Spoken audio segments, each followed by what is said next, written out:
Hello, everyone, and welcome back to another edition of To The Point podcast. You guys are all having a great day. Talk about the NFL earlier, but the NHL is approaching, starts Wednesday night with 6 games on the schedule. So I've gone over the North Division, which is also known as the Canadian Division, and then I went over the Central Division this weekend. But today I thought we'd talk about the West Division. So this is a mix. This division actually does include all Western Conference teams, so that's nice. We've seen a mix of both in every other division. Every other division has a smattering of different teams, but this West Division is full of Stanley Cup contenders and full of really the bottom feeders of the league. I'd say it's very similar to the Central, where I see the Canadian Division, where every team in the Canadian Division is just average. I don't think one team stands out above the rest. I've heard a lot of pundits say that the Toronto Maple Leafs are the class of the division. They may very well be, but I don't hand out trophies before a team. I'll give the Boston Bruins, for example. They're a team that has earned a lot of respect over the past decade, making it the 3 Stanley Cups with the same roster basically that they have, right now. We're losing Chara. But in past seasons, I would say, okay, Boston Bruins are a lock to make the playoffs. I can't do that for the Toronto Maple Leafs because last year in the bubble, they lost in the play-in. So technically they did make the playoffs. And I could say the same thing right now for, a team out West like Chicago. They're a team that did it forever. They're not in that position. You have teams like LA. There's just teams that I can't pencil in. A team that I give that much respect to is a team like St. Louis. They've earned it. They've made it year over year over year, had success in the regular season and in the postseason. So it's, for me, I don't just hand those out, and I think you have to earn it. So I see we'll talk about it in this division, but I think a couple of these teams could really make a push for the Stanley Cup with a couple additions or just some solid play all around. But like the Central and how I did it, I'm going to go from 8 to 1. So where I see these teams finishing in the regular season standings, top 4 make the playoffs, so that the other 4 will be golfing in May. But let's start with number 8, and I have the Los Angeles Kings. Los Angeles Kings they're a team that was a powerhouse in the 2010s, obviously winning the Stanley Cup in 2012 and 2014, making a conference final in 2013, losing to the ultimate champions, the Chicago Blackhawks. But LA is just in a state of transition. They're old roster and they're slow. They still have Anze Kopitar, who's playing at a very high level. Drew Doughty's had I'd say a season and a half of poor player, just not at his caliber. But I had no worries about Drew Doughty. He's one of my favorite NHL players. I still think he can find his game. You have to remember, he's been playing with a lot of guys who've had limited to no NHL experience, and he's had to shoulder a lot of what they're doing. And they've also had some poor goaltending. Jonathan Quick's been hurt a lot. They've been Cal Peterson, who's been a journeyman AHL goalie. He's been getting a lot of opportunity for LA. He's been splitting time with Quick the past season. So it's tough. I still think Drew Doughty can have great seasons. I don't think his career is on the downslope by any means. I don't think he's Erik Karlsson. I think he's still at the top of his game when he wants to be, and I think he'll find it again this year. But looking at their roster, their decor, Drew Doughty, as I mentioned, he's at the top. Oli Mata is their second defenseman right now, and that's tough because on Pittsburgh he was 5th or 6th. On Chicago he was 5th or 6th, and they were going to miss the playoffs. So, and then you got Curtis McDermott, who's kind of he's a prototypical 5th, 6th defenseman, plays in your bottom pair. He's big, physical, tough to play against, but not a guy who's going to roll through 24 minutes a night. So really, they're going to have to play some younger guys this year, which is good for development, but they won't have the team to really threaten anyone. Though Mikey Anderson, I expect to see him play quite a bit. Cal Clegg will likely get an opportunity, a former player for Team Canada at the World Junior Hockey Championships. But this year's a lot about development for LA. Quentin Byfield, the 2nd overall pick. I don't know if he's going to make the roster out of camp. Obviously, the season starts for them on Thursday. He's just getting back from the World Juniors, although he did not have to quarantine because just of different rules. He he could be in the lineup. I think it'd be a smart decision. I mean, obviously he's not playing in the OHL. The OHL is supposed to start in February. We've seen it pushed back twice already. They haven't announced a schedule. The WHL this weekend actually announced a 25 game schedule. So there's still some uncertainty there. What's going to happen? But even if he's on the taxi squad, it'll be good experience for him to be with the club, be around Anze Kopitar, help him in the weight room on draws, just develop as a player. But I think also get him into some games. But if you look at their team, they're slow and they're built for the 2000s. They got Jeff Carter, who's still signed for another 2 years at a high ticket. Dustin Brown, the former captain, another guy, and Jonathan Quick. He's been injury prone recently. He's obviously an all-pro. He's a two-time Stanley Cup champion. He's an LA great, but he's just not what he used to be. And this team just isn't set up to win long term. They've parted ways with some guys. Veterans like Trevor Lewis left the team. Kyle Clifford is no longer on this roster. So they've shed some players that they've had. Jack Campbell was traded to Toronto last year. So they're in a state of transition, like I said. But this year, development of young players. Former first-round pick Gabriel Velarde. He's played a lot for Ontario in the OHL. In the AHL. He needs to play. The AHL is kind of in this weird place where it's supposed to start in February, but you need to. I think it's a year where you play your top prospects that maybe your AHL, but play them on a third line and see what they can do. Play them on a second line. Gabriel Velarde was a very highly touted prospect in the OHL. I like his game a lot. I think you get him an opportunity. Another guy to look for is Samuel Fagemo. He's 20 years old, second round pick. You might remember the name. He played for Sweden at the World Juniors in 2 separate tournaments. Very creative player, can create offense, and they're going to need that because this team isn't going to score a lot of goals. Kopitar, obviously, like I said, he's there. Adrian Kempe is a good finisher, but they don't have a lot of players that are great. Like Jeff Carter can't really keep up to the game anymore. Neither can Dustin Brown. So they're in a roster where they're going to be slower. They're going to probably struggle defensively. So I just said they don't have great defensemen. And it'll be interesting to see what they do. I think they got some decisions to make here of what they want to do with their roster, but the Kings just aren't going to be a great team. They're gonna finish last here, another tough season, probably get a top 5 draft pick, and that's really what they need right now, just to acquire some assets, get some picks, and then reevaluate for Rob Blake and co. in the future. At 7, just down the road, the Anaheim Ducks. They're a team like LA that's transitioning, but they're a little bit further ahead in the rebuilding phase, I'd say. They still have Getzlaf. He's 35. I still think he's a good player. I think for the money he's making, obviously he's not worth it, but he still adds that veteran leadership. I think he's like Kopitar. Every team that's rebuilding needs those players that are not afraid to go through the mud, get through things. And Getzlaf's just a good team player. He's been their captain for a very long time. He bleeds Anaheim, so he's not a bad thing to have. And he can also mentor this season for 2 key players that will be, if they're going to turn things around in Anaheim after years of winning a cup in 2007, getting to conference finals in 2006, and then again in 2010. They need players like Sam Steele and the World Junior Championship MVP Trevor Zegras to hit here as prospects. I think both players will likely make the opening night roster. Steele's played some NHL already. Limited success, but again, I think you need to try to keep him in the lineup, playing with their better players.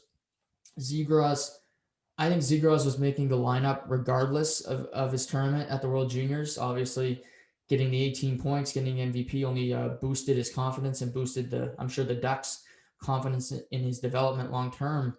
But he's a special player.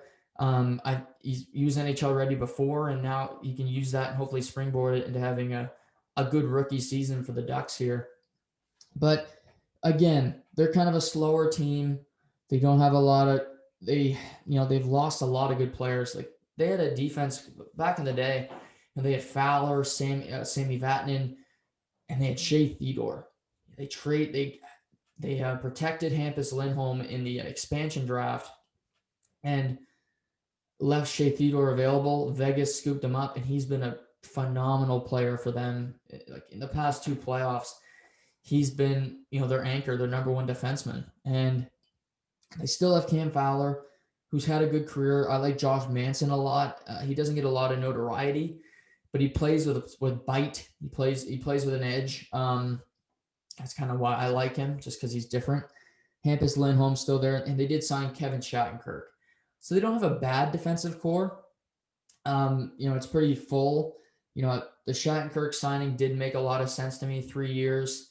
It seems like a honeymoon contract for him just to get some money after winning a cup in Tampa Bay. But this team isn't going to be competitive. Play some younger defensemen in that spot. Now you have him under contract. Obviously getting to the salary cap floor, but I wouldn't have signed him because you still have defensemen that you have to play. They do have good goaltending. They have John Gibson, the American goaltender. He's a true number one. He's not a worry. In LA, Quick's on the back end of his career. Calvin Peterson, the jury's still out on him. He's got mixed returns right now on whether he can be a number one goaltender.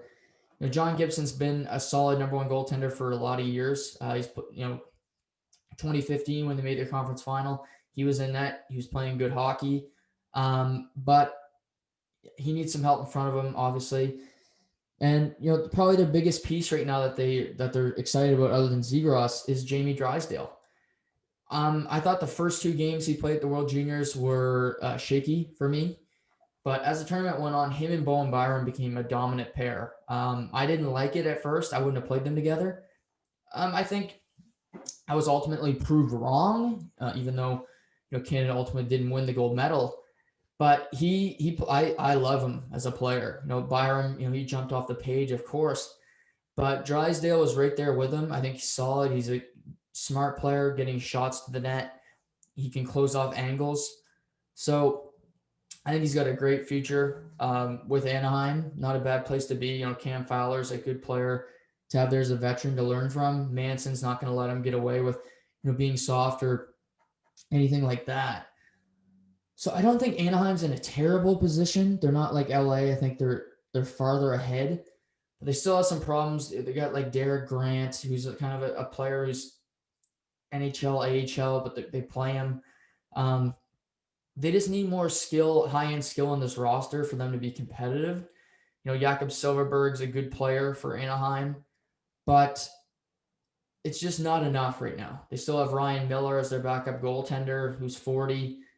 They gotta get some contracts off their books, but in the meantime, I think they can use the Toronto Blue Jays model where, okay, you might not be a great team, you still have some older players that you need to get rid of, but in the meantime, you can play these younger guys, and you might lose some games, but they get valuable reps so that they're adjusted to the NHL game.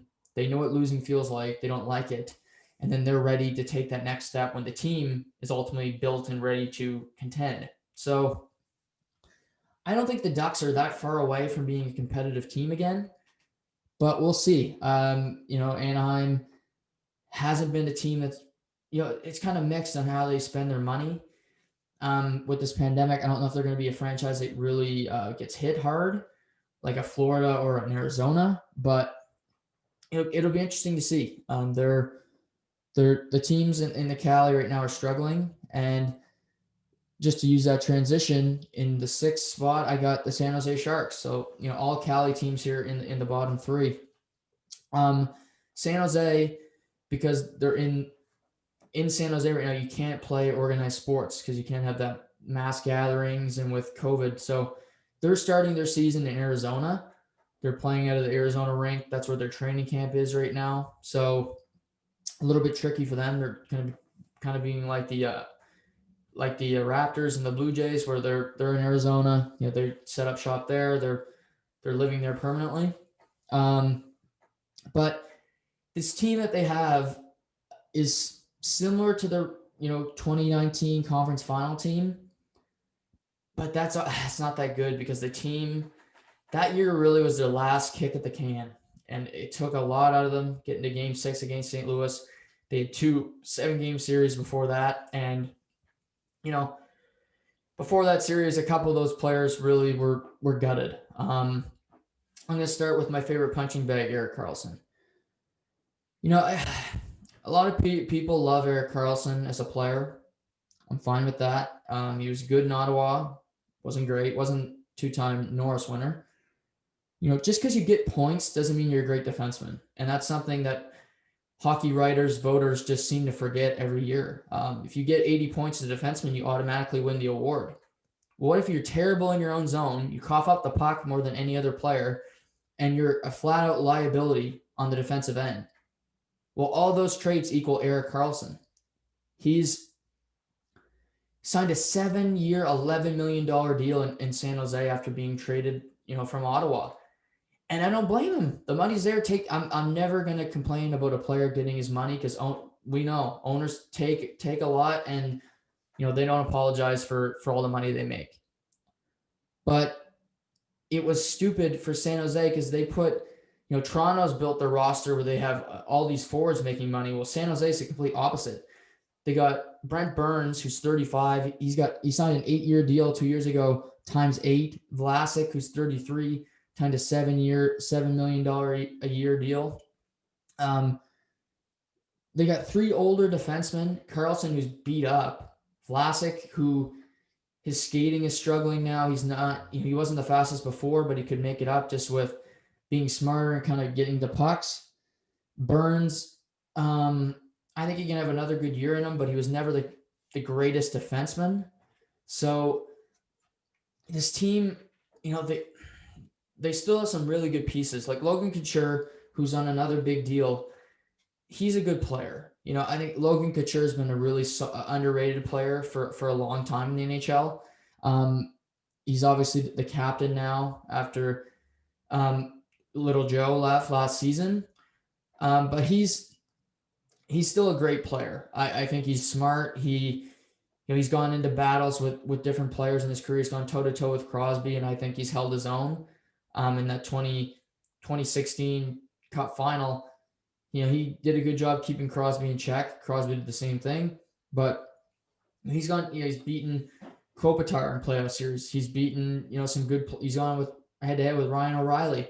So he's been through these wars. He knows he's got scars, and he's done it. Another player that's still playing at a very high level is Thomas Hertl. Came into the league, had that beautiful goal between the legs, then kind of hit the wall. Past couple of years, he's really committed to getting better. And those playoff runs, he was maybe their best forward, right there with Couture. He's got a shot, he's flying down the wing. Most times it's going in the net. So they still have players that you'd like. Evander Kane is another guy. He brings that edge, but he's also, 25 to 30 goal scorer. He's like a Matthew Tkachuk where he's going to piss you off, but you might take a stupid penalty and he'll be on the power play and get the goal and then skate by the penalty box and let you know about it. Timo Meier, he kind of had a down season last year, but he's a good player, obviously playing for the Halifax Mooseheads. He's had a good career thus far, and he's a player to look out for San Jose. But the team, like I said, is a little bit older. They got Devin Dubnyk and Martin Jones in net, which is always scary. Dubnyk's hasn't been great in Minnesota, and that's who they've upgraded at the position. Martin Jones is still there, and that's their upgrade. Stalock's gone. Dubnyk, Martin Jones, I have no trust in. Dubnyk, I have little to no trust in. He was replaced last year in the playoffs as the number 1 goaltender by Alex Stalock.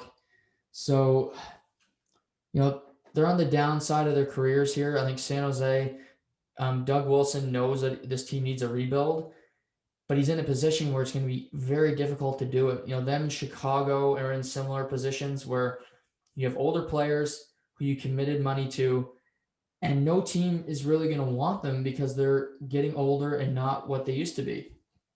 I think they could get rid of Couture, but that's not the player they want to get rid of.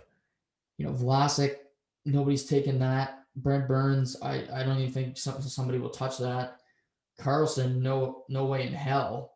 And they traded that Carlson trade. They traded what would have been the 5th overall pick in this past year's draft, and obviously the Senators drafted Jake Sanderson. So they've had no first rounders the past 2 years. They had 1 second-round pick in the last 2 years. So to get new blood and real elite talent, they haven't had the ability to do it. So they're in this division where the 5th seed I don't think is much higher than them. I think they're going to be close with the team just above them, but it's going to be a dogfight for the Sharks. Maybe just because they're a playoff, they have that playoff prowess and muscle memory, they can will themselves into a playoff position. But I don't have a lot of faith in them. Just like I said, they're a team that's older. They don't have solid goaltending, and they're stuck in hell right now when it comes to contracts. So 6th, San Jose. They were a team that got so close. Conference finals twice, Stanley Cup final, losing to Pittsburgh, and they ultimately couldn't raise a cup. Joe Thornton, Patrick Marleau is back with San Jose this year, and that's more of a sympathy thing. He wants to break Gordie Howe's record for most games played. He's not a threat. He's not a player that's going to do anything for you. So it's a team you can't really get excited about. And that's just the easiest way for me to say it. I wouldn't fear them if I was an opponent. And as Doug Wilson, good luck. But that's your own fault. You signed all these guys to contracts, traded for Erik Karlsson. And I remember living with my roommates, and my Dawson Warman, one of my best friends, he's a Senators fan. And I said, trading Karlsson's a good thing for you guys. And he was kind of like pushing me on it. And I said, his wheels are going to fall off, and they were starting to in Ottawa. And I called it 2 years before it happened that he was not going to be the same player. And good for Ottawa. Great trade. And San Jose stuck in Erik Karlsson purgatory right now. So just above San Jose, I think these two teams will be in a dogfight, but it might be the goaltending that pushes Minnesota above San Jose is the Minnesota Wild. This is another team that's, it's a common theme in this division where you have older teams that are, they had some success. They made pushes towards playoffs and they never could win. Well, Minnesota had less success than the other three. Obviously, the Kings winning 2 cups, so they have the ultimate glory. The Ducks winning 1 cup in 2007. But Minnesota, they made a push, 2012 signing Ryan Suter, Zach Parise, the huge 12-year deals. It was a huge splash deadline day. It was same day they both signed. Parise was a captain in New Jersey. Suter was assistant captain playing alongside Shea Weber in Nashville. And, it hasn't worked out. They made the second round, losing to the Blackhawks when they won the cup in 2015. But now they're an older team. Like I mentioned, they had Dubnyk in net, and they're in this state where they're still an old team, and they're trying to adjust on the fly here. Billy Guerin is the second year as general manager, but if you look at their team, just their center ice position. So they got Nick Bjugstad, 28. Not bad, for age, but he's injury prone. He's been injured the past 3 seasons and missed 40 games last year. Nick Bonino, 32. Good player, veteran. He's been on Nashville, won a cup with Pittsburgh, but he's okay. I'm not going to complain about that one. Marcus Johansson, 30. Again, I don't see him as a fit. They traded for him, and it just doesn't make a whole lot of sense to me. They traded him for Eric Stahl, who again is an older player, but those 3, that center ice position is going to kill you. They do One thing they can kind of be excited about is Marco Rossi. He was injured in training camp, so I don't think he'll make the opening night roster just because of injury. Went ninth overall to Minnesota. Just a stud for the Ottawa 67s last season, getting close to 100 points in a shortened season. And he looks like the real deal. He wouldn't have shined bright at the World Juniors, just playing with Austria and playing with not a lot of elite talent, but he can play, and they got to hope that he can develop here. But again, just going through the roster, Zach Parise, I mentioned they signed him. He's 36. Matt Zuccarello, two free agencies ago, signed him to a 5-year deal. He's 33 years old. Like, you can have older players. I'm not an ageist because I like older. I love when Yager was still in the league, but you need a mix, and they don't have it right now. Jared Spurgeon, their new captain's 30, and just a few players they need to rely on. Kevin Fiala, he's really stepped up for them in the past couple seasons. He looks like a player. I think he can be a 30-goal scorer in the NHL. He's that elite with the puck.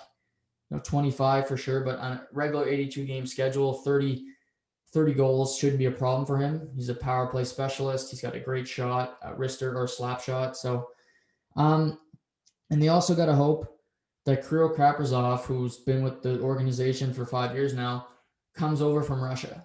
He's in his last year of his deal with SKA St. Petersburg. He was obviously the Russian captain of the World Juniors twice, but he's 23, so he's been playing against men for a long time, and I think he's got supreme talent. However, just because you're great in Russia does not mean you're going to be great over here. And I think he can do it, but for Minnesota to put all the eggs in that basket where he can be the future of the team is a risk I don't want. And it's scary for me. But Fiala, the likes of Kaprizov, they need, and him and Rossi. These are really the cornerstones. Rossi's a center ice position, so that's important for them to get better there. But, they still have Matt Dumba on the back end, who's a good player. I said they got Suter back there, Spurgeon, who's the new team captain. So they still have some players, but they're in a state of transition. And their goaltending is older too. Stalock's over 30. They signed Cam Talbot in free agency, who's 33. So I think they have enough scoring. I'm not saying they're not going to make the playoffs, I don't think, but they'll get them in San Jose are like this for me. They're not, both of them aren't great, but they'll push each other a bit. Those games will be important to see who finishes higher, but I like Talbot and Stalock more than I like Dubnyk and Martin Jones. That's kind of why I see Minnesota finishing a bit higher, and I like their decor more too, just with the uncertainty for San Jose. So that moves us into the playoff teams, top four. Number 4, I didn't think I'd say this before, but with this divisional alignment, the Arizona Coyotes. Arizona, at the beginning of the offseason, they look like they're going to just strip the thing to the ground. They were trying to trade their captain, Oliver Ekman-Larsson, because he's got a 7-year deal making $10 million. He has a full no trade, so they were trying to trade him, but he gave them a deadline. They got to that day. He said, I'm not going anywhere, so chew on this money. So he's still there. Whether that's awkward or not, we'll see what happens this season. But, they got him. Still got Nick Hjalmarsson. They got Jacob Chichikrin back there. They got a solid decor. It's a huge year for Connor Garland. He emerged. He had a career year last year with 22 goals and 38 points. I think he can get 25 to 30 in the league. Just with his power play prowess alone, I think he can get 8 to 10 goals on the power play. He's a catalyst for Arizona this year to have a good year. Obviously, it's only 56, so you got to prorate everything.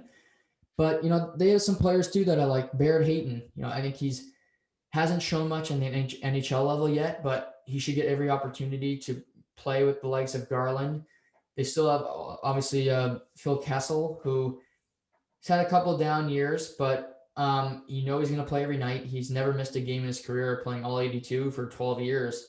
He's the ultimate Iron Man, and he comes to play. So I'll give him that. Christian Fisher is another guy that I like. He's kind of a big bodied guy, but he can finish at the net. And really, the main reason I have them above, Minnesota and San Jose is Darcy Kemper. Darcy Kemper in past seasons has emerged as a star goaltender. He was with Minnesota originally. They waived him. They didn't want him, and then he came to Arizona. And with goaltending coaches and just solid play, he's become a number one goaltender. He's 6'7" in the net, so he takes up a lot of the net. But they played Colorado in the return to play last year, and they stole a game from him. He made like 58 saves in the win. He made the team competitive, and I think he can do that again. I just see. I like Arizona a bit better. I like, Chichikrin, I think, can have a big year on the back end. Oliver Ekman-Larsson's still a very good player. So I like their youth movement a little bit more than I like San Jose and Minnesota. But Arizona, they're a team in a weak division, so we got to remember that. If they make the playoffs, if they play top three teams, I don't see them having much of a chance against these top teams. But it's it's good for them to make the playoffs after what looked like an offseason where, again, ownership was going to trade away every talented piece they had and start a rebuild again for the 10th time in 10 years. It seems as if that they're going to stick with this roster for now. They're a team that is always trying to move their building. They don't have steady ownership, which they still don't. But we'll see what happens. They got Talkett behind the bench. I think he's a really good coach. So they have some good things going for them, but they need consistency from players like Garland, Barrett Hayton to play a more consistent game for them. Chichikrin can show up night in, night out, not once a week. But I like them a little bit more than I like Minnesota. So the top three are the cream of the crop. I mentioned at the beginning of the podcast that I think a couple of these teams are Stanley Cup contenders. I think the top three all are for different reasons, but I think these top three teams could all win the Stanley Cup this season. Number 3, I have the 2019 Stanley Cup champion St. Louis Blues. They're still a great team. They have the makings of the 2019 Stanley Cup win. However, they have lost some pieces. Jake Allen departed, got traded to Montreal. And of course, elephant in the room, they are without their captain, Alex Pietrangelo. He's been one of the more consistent defensemen in the past decade in the NHL. I think he's so good. He's good at everything. He's good at scoring. He can shut down your top pair if you need him to. He can play 26, 27 minutes a night. He's just a Swiss Army knife when it comes to delivering on the biggest stage. And obviously, him and St. Louis couldn't really agree on terms. They let him walk. I think it was a mistake personally. They made some questionable decisions, this organization. At the beginning of last year, they traded for Justin Falk right before the first game of the season for Carolina. They signed him the next day for $6 million a year. That was strange. Then they traded for Marco Scandella from Montreal, who was traded for the second time because he was originally traded from Buffalo to Montreal. Then they signed him to a deal. So he was bypassed by 2 defensemen before he got a contract. Pietrangelo ultimately said, screw you, I'm going to leave here. And him and his family obviously went to Vegas.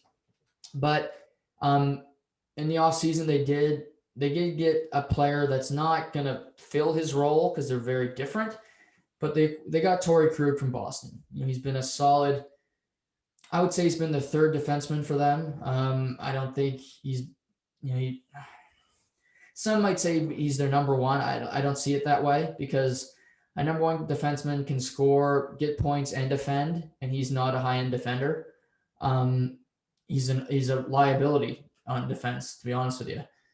Very good power play player. One of the best power play defensemen in the NHL, bar none.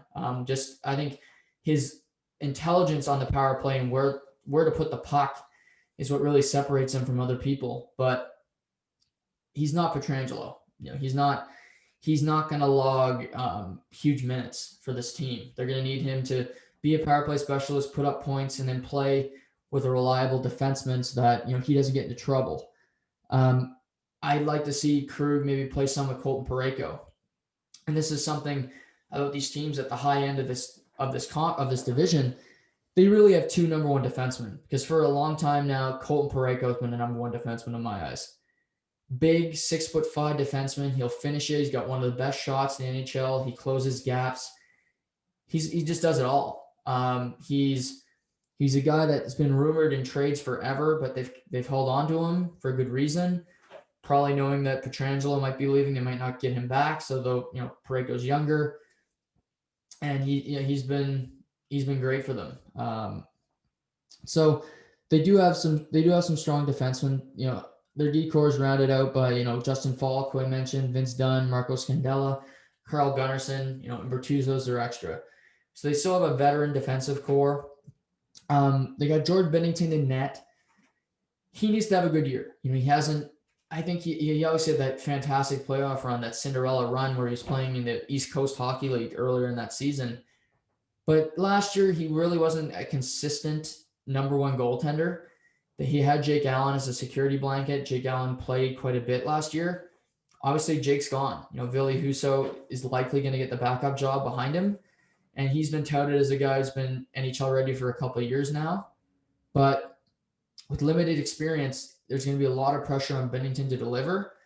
And, we'll see what he's made of this year, because, he's going to face it a lot. He's going to have to play a lot of games, 56 game season. He'll have to be playing a lot. So we'll see what he has. But, also St. Louis, they did some good stuff on offense too. They made Ryan O'Reilly their new captain, which is just an obvious choice. He's like Pietrangelo, just breezed the organization. Ever since being traded from Buffalo, he seems to have found his love for the game again. And, it's hard to find a guy who works harder night in and night out than Ryan O'Reilly. Just today, they signed Mike Hoffman to a 1-year, $4 million deal. Hoffman, he's a 30-goal scorer and 56 games prorated, but he's one of the best shots, and they already had a winger with one of the best shots. So the right wing position is looking strong. Vladimir Tarasenko, when he's healthy, he's a very dangerous player. He got shoulder surgery twice last season, so it'll be interesting to see what he's like when he gets back on the ice. But with Tarasenko and Hoffman, they're dangerous. Especially their power play is going to be very tough. You can put them on either side, and I like their roster right now. You can get Krug to tee up Tarasenko, then tee up Hoffman. It's going to be tough for goaltenders, tough for defensemen, because you're going to have to block some shots that are coming at you quick. So dangerous there. And obviously they still have a power play specialist in Braden Shen, who's still playing at a high level. Jaden Schwartz, who was one of their catalysts in winning the Stanley Cup. So, and you look at their team, great depth players. Robert Thomas, he's only 21. I think he's still got a lot more game to find. He's a winner. He's won at every level he's played at. So I expect to see a jump from him. Oscar Sundqvist, who's just like a perfect fourth liner. David Perron, who plays his best hockey in St. Louis. And then, Ivan Barbashev. I'm a big fan of Barbashev just because he's a Moncton Wildcat. He was all about skill and scoring, and he's pivoted his game to stay in the NHL. You see a ton of players who aren't willing to do it, and they're out of the league. He did it to his credit. And, he was a small part, but also a big part why they won the cup. Just the way he played physically against the other team's defensemen, he wore them down as the series went on. And he's a player that's fun to watch, and I root for him. So they could easily bump themselves up. The way I've talked about this team, they're very good, and they are. I think they could win the Stanley Cup this year. But Pietrangelo gone, some different additions. I'll have to see how they gel. So obviously we'll see what happens there. Number two and number one were tough, because I initially had number two. I have number two and number one flipped from what I originally had, but number two, I have the Colorado Avalanche. Colorado, they have the second best player in hockey on the roster, and that's Nathan MacKinnon. He's such a dynamic player. Drafted first overall, had a great rookie season. His sophomore and junior seasons weren't that great, but since then he's just dominated the league. He's my pick to win the Hart Trophy for league MVP this year. He's playing with Mikko Rantanen, who's the perfect line mate for him because he can get to the net, finish. Rantanen's also got some pretty good vision on the ice, so McKinnon can put some pucks in the net too. But when McKinnon gets the puck at his own blue line, he can go through the whole team, whole defenseman, get to the net. It's in the back of the net before you even realize what happens. I mean, he's such a fun player to watch. I mentioned, Rantanen's a guy who's played with him forever. They have good chemistry. And just looking at this team, they still got Gabriel Landeskog, who's a good player. They acquired Nazem Kadri last year, perfect second line center. He didn't take stupid penalties like he did in Toronto. He's given a bigger role, which Toronto never gave him. So he's found a new lease on life, and I think he's enjoying the game a little more. Obviously, having success in Colorado, they lost in the second round last year to Dallas, Game 7 overtime. So they were close to get into that conference final, and I think they'll be even more motivated this year to do better and obviously get closer to the ultimate goal of winning Lord Stanley. But they got Shane Bowers, who they acquired from Ottawa in a trade. He's 21. I think he's going to make the roster at center. We'll have to see what he can do. They also, Martin Kaut is a player that I'm high on. He's from the Czech Republic. He played at the World Juniors. So remember, he's got some bite. He's also got some high-end skill. So, this team's all about acquiring high-end skill. They got Alex Newhook in their organization, who obviously he's not going to play this year because he's playing at Boston College. But they've set themselves up very well. And I'm going to go through all the best, and I'm going to get to their weakness and why they're not number one. Their defensive core. I mean, I wrote them all down because this is just an embarrassment of riches. Number one, Cale Makar. Cale Makar, he won Rookie of the Year last year. He could win the Norris this year on his second year easily because, again, it's about the most points. I don't think he's the best defensively. I think he's better than Quinn Hughes when it comes to defensive play. But he could get 56 game season. If he could get, he could get 50 points. Makar, he could get 50 points, 56 games as a defenseman for sure. Especially who he's playing with. He make a breakout pass, McKinnon, he goes down the ice, back in the net, there's an assist. So then you got Eric Johnson in the 2-hole. Eric Johnson, he's a former first overall pick. He wasn't what everybody thought he was going to be, but he's always been solid in Colorado. He plays his role, penalty kills, good veteran guy. So, Eric Johnson's not a bad player to have in your roster. Then you got Ryan Graves. Obviously, he's a Nova Scotia boy. For what it's worth, he won the plus-minus title last year. He's plus 38 last year. Plus-minus is a stat that I'm not huge on, but you're on the ice 38 times. Some of them you contributed. Maybe not even half of them. So my metric is probably like plus 15 or something. But, I know some people love plus-minus. If you're a defenseman, if you've got a kid that's a defenseman, you think he had a good game if they're plus 2, even if they don't do anything. So but he's a good player. I'm not dumping on him. He's a damn good player. Great trade in the offseason. They acquired Devon Toews from the Islanders. He was great for them last year. Obviously, the Islanders going to the conference final, losing to Tampa Bay, but he had a breakout year. He's got an offensive game, solid defensively. And the Islanders traded him because they had cap problems, and somehow Colorado, who's just got so many D, gets him. It's just crazy. Then Ian Cole, he's a perfect fifth, sixth defenseman. He's got some grit, he's got some grind. And then 6'7", Bowen Byram.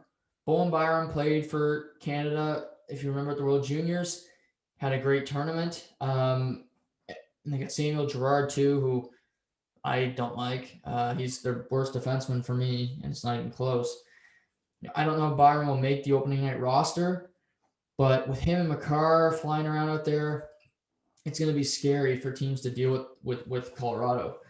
With McKinnon up front, I wouldn't want to play them, I'll tell you that. However, they do have a weakness, and the weakness is their goaltending. Phil Grubauer is their number one, but last year he was hurt in the playoffs, so was Pavel Francouz that initially came in. He was injured. Then Michael Hutchinson had to come in, so that was a disaster.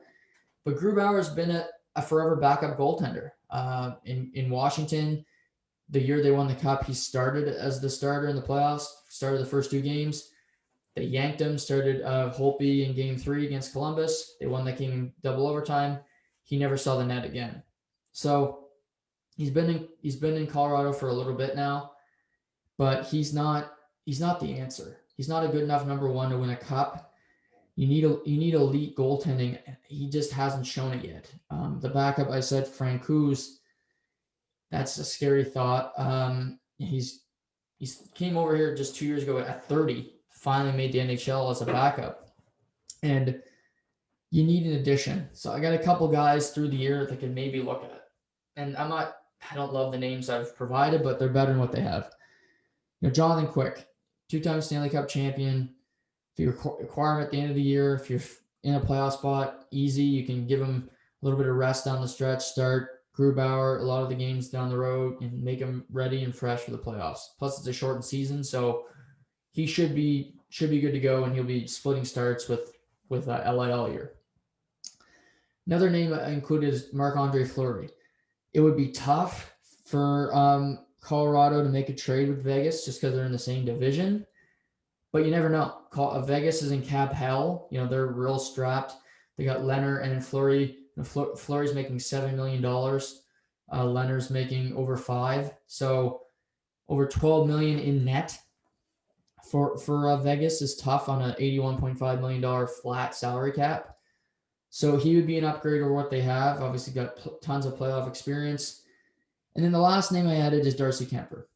I don't think Arizona wants to part with Darcy Kuemper, but if they see their season and they're finishing 4th, they're a team that makes little money. They might want to trade Kuemper, get rid of that money off the books, and just get some prospects and move on to the future and say, well, we'll give you Kuemper for your playoff run. And he changed life in Colorado. I mean, he's a phenomenal goaltender. So maybe Arizona, if their season's tilting or if they struggle, he's a guy that they can get rid of because teams are going to be calling for him the second they start to falter even a little bit. But, they're right there. Colorado's a fantastic team, easily a Stanley Cup contender. And if anybody thinks they're not, let me know. But I don't think I'll hear that. And number one, this team is above Colorado just slightly just because of their goaltending position. And it's the Vegas Golden Knights. Vegas does not have the skill at the forward position that Colorado has, for sure. But they have a lot of players that just play hard and play the game the right way. I think of Jonathan Marchessault. I think of Riley Smith, William Karlsson. These guys have been through the grind. Making a Stanley Cup final in their first season, conference final last year against Dallas. They've been through it. And Alex Tuch, who's really emerged as a good number 2 center for Vegas.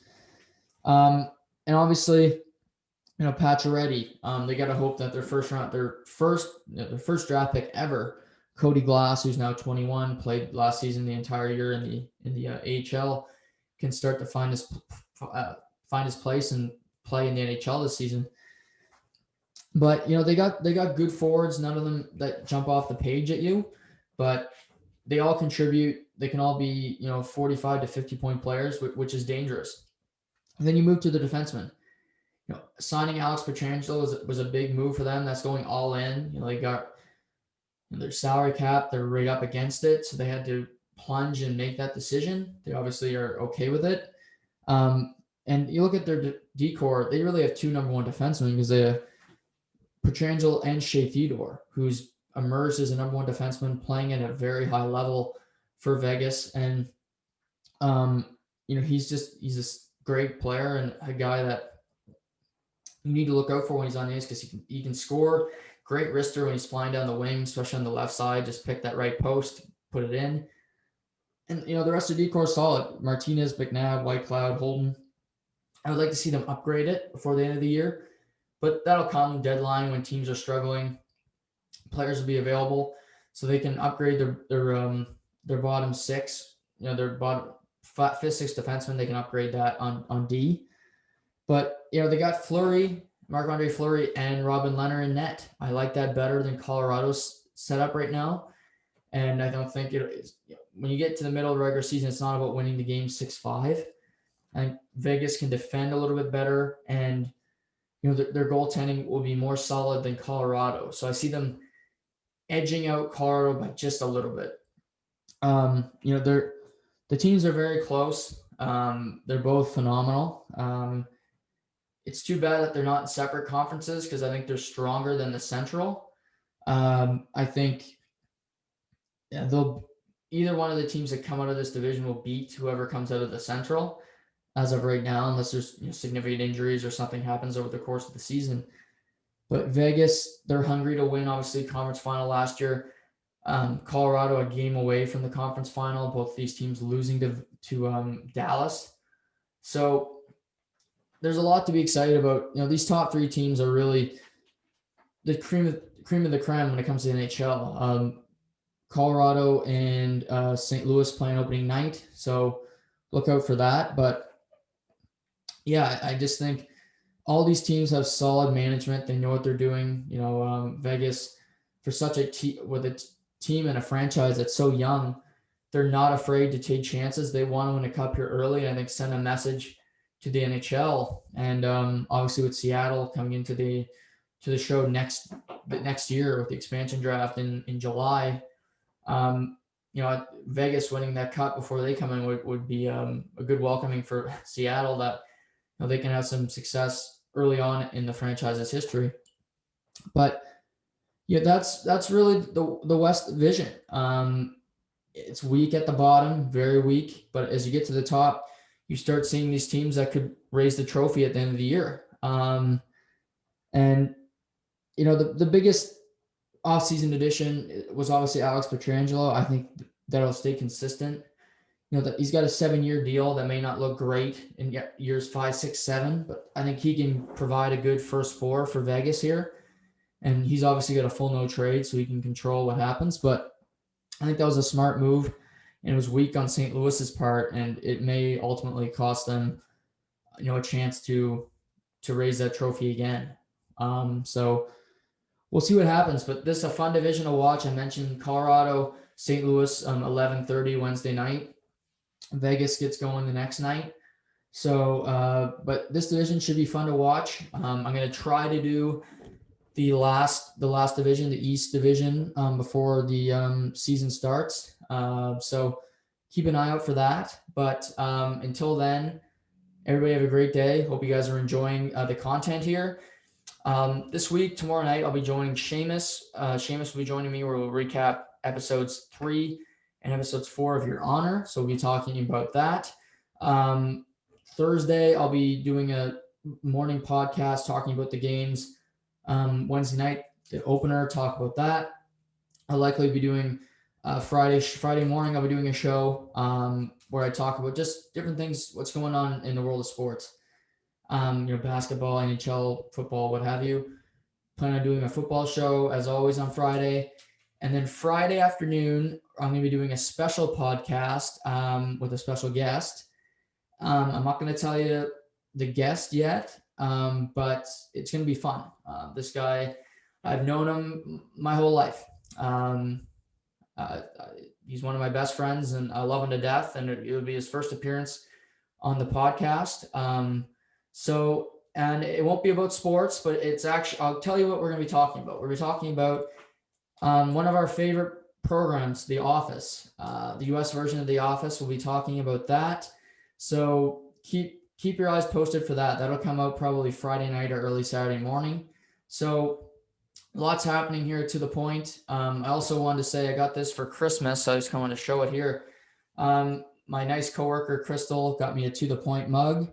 So thank you, Crystal. I really appreciate it. Obviously, beautiful logo, To The Point. So I appreciate that. And everybody just have a great day. Lots of content coming. So keep your eyes and ears open. Cheers.